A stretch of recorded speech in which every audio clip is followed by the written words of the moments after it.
Hello! Today I'll share a method you can use to create looping sounds using granular synthesis. There are a few ways that granular loops can be helpful. One case where this is useful is if you've got a sound you want to use as source material, but the sound itself is too short and you want it to be longer. Here's the sound of a remote control car driving. For example, if we wanted this in a game, we might want it to be able to be looped. We might struggle to extract a loop from it that sounds good. You might start by trying to find a section of it that has quite a static pitch. For example here. But this ends up with it sounding very repetitive. I'll import this sound into the granular generator in FacePlant.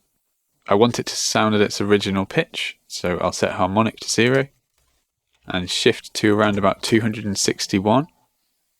This is about the frequency of C4, which is set as the root note.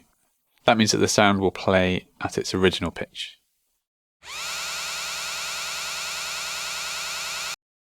I'll clean this up in the sample editor a bit.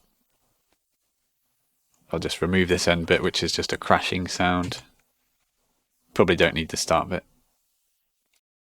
And then we can normalize it. It will now be a more usable volume. Currently it's still playing quite a large section of the sound, so I'll shorten the grain envelope.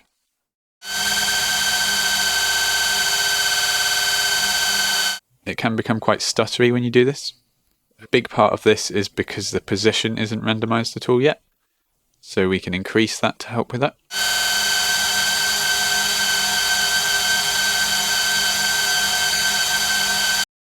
I like to set the envelope shape something like this, so it has a long fade in and a long fade out.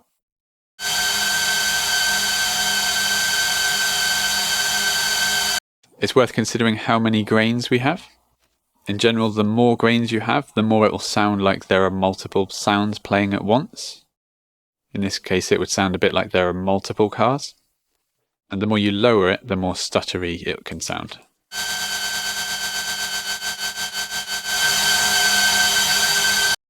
I quite like it on about 3. We can now scrub through this sound to find points we like.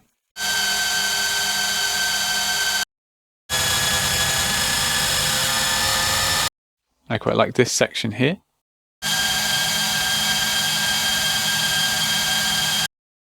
We can now export this sound into our DAW. I'll use the global sampler in Reaper to do this. We can now trim the start and the end. Make a split in the middle. And then invert them. And if we loop this,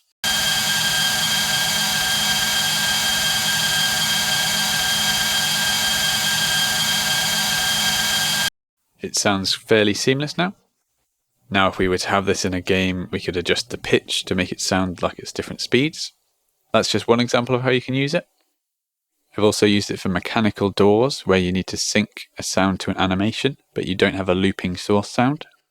I've also used it for things like rolling or friction sounds. Thanks for watching.